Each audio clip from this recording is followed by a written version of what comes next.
Go ahead, turn my plots on. I'm ready to go. Actually, I'm histogram ready to go. I got the histogram, X list, L1, frequency 1. I think we're golden.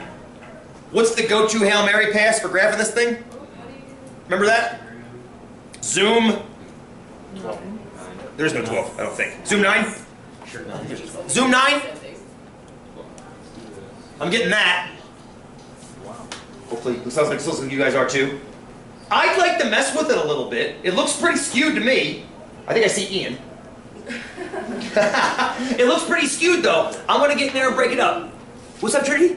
How did you get to the graph? Second, same way we were doing histograms the past couple days, just second y equals, and then and you're in your stat plot menu. Let me see. So I'm gonna finagle. Michelle, what's on your mind? Nothing yet? Just processing. Good for you. I'm gonna go press the window button. This is what we were doing a lot on Tuesday with that Facebook quiz. Oh, the average is 15. Oh yes. So good, we'll come back to that as well. We haven't done one of our stats yet. So it's showing an X min of 5 and an X max of 47. Please, Audrey, go ahead. Mine's pulling up error every time I try to. Is it say dim mismatch? Yeah. Turn plot 2 off. This is invalid dim. Then make sure, if you guys are getting errors, here's probably what's going on. When you're here, make sure this is on 1 and not L2. I guarantee that's probably what's giving you the error, yeah? Yeah, it's trying to pull from an empty list otherwise. Fair? And now, if you're trying to do that, it might be giving you a Y instead of a 1. Just give me a L3. L3, exchange it to the number 1. Because you're saying Y, Audrey, or are you getting a 1? Well, I changed it so it. Good for you. Good for you. You're on it. So what I want to do now, is I want to mess with it so I can see. I want to make more bars, 5 or 6 bars, whatever it is. Doesn't go to my window. It says X min is 5. I think that makes sense. The smallest number of states was 5. It says X max is 47. That seems strange to me because our biggest value was 41, not 47. But if you notice, it's scaling by 6. Do you notice that 47 is 6 bigger than our biggest value? That's not a coincidence. That's not a coincidence. Watch what happens if I change the X max to 41, which was Ian's 41 states, and then press graph again. I no longer see Ian. Well, I kind of see him. I can see the beginning of his block right there, but he gets cut off. This is something you have to get used to at the TIs, and you will over the next 6 weeks that we are together, just FYI. But let's get away from that altogether. I'm going to set the min to be 0 for 0 states. I'm going to set the max to be what? 50, because there's 50 states. What should I scale it by? How wide should the bars be? A vote for 2. A vote for 1. 1 won't work. 1 won't work. This will become frustrating to you from time to time. If you try to make it too small and then press graph, it will give you an error that says stat. It's one of the most frustrating errors it gives you because it doesn't tell you why it's an error. All I know is if you make it too small, you'll get that error. I put too small in quotes because I have no idea what too small is. I don't know what that means. So let's try 2. Unless you have a fancy one. We can try all those. I'll try 2. 3's nice. I'll try 2. Press enter. There's 2. If you do 5, then you're starting with... Hey, this is great. What's so great about this is let's do 5. We can keep messing with it. That's what's so cool. See what I'm doing? I'm changing the number with X scale and then pressing graph to follow. And then I get... Now, do you notice that no matter how big we make these, whether it's 5 or 2, Randall had a vote for 3.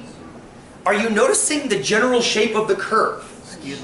Yeah, are you noticing that the shape of the curve, no matter how micro or macro we go, is pretty much the same?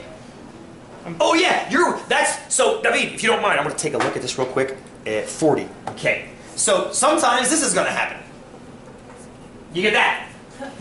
That's cool. Wow. All that means is you've got a lot of dead space up here you want to get rid of. So here's how you get rid of it. You say, okay, this is as high as my graph goes. I still see Ian. Here's as high as my graph goes. Here's halfway. Let's start by removing the top half of this. So you go back into your window. The top half is the Y value. The Y max is currently set at 40, so knock it down to 20. Start there. Okay, graph is taller. I think we can still chop it even more, personally. 10. Maybe to 10. And you know what? I'm going to change that to 0 while we're at it, if you don't mind. I mean, Andre's like, thank you. Been waiting for that. Look at that. Fills it up pretty nicely, I think. Fills it up pretty nicely. Which one did you turn to 0? I changed the y min to 0 because there's no reason looking at negative values because you can't have a negative count, right? Okay. And what I love about this though is it doesn't matter what number of bars. I forget what this is even set. Is it set to 3 now? I forget. Yeah. Whatever it's set to, all of our graphs look basically the same, don't they? I mean, Arbor's like, ish. The first one really didn't. The first one did look more exponential, kind of like that, didn't it? But these all have kind of this lazy bell curve with kind of a run-out tail because of Ian, right? Because of Ian, he's our little outlier. I love that. But even if you cover up Ian, it's still kind of a lazy bell. It's a little bit leaning this way, a little bit tailing this way. When you throw Ian in there, it definitely tails out to the right. So, this is one of those examples, and just FYI that it always looks like this, year after year, right? This experiment, it always looks like this. There's always been somebody, 1 or 2 people that have been way out here in the right. I love that. It makes me so happy. Because it gets good skewed-ish data. So now what I want to do is I want to run 1-bar stats on this data. Okay? We've already run 1-bar stats a number of times, but I want to talk about this one last time before I kick you out of here. I'm not going to kick you out. I'll ask you to.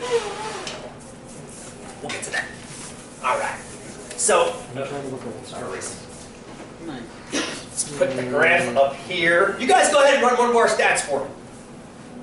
15. Because 1-bar stats has some measures in it we haven't talked about yet. I told you to hang tight. Isn't it not going to work if we only have one list? It can as long as you set it up right. Very good question, Trinity.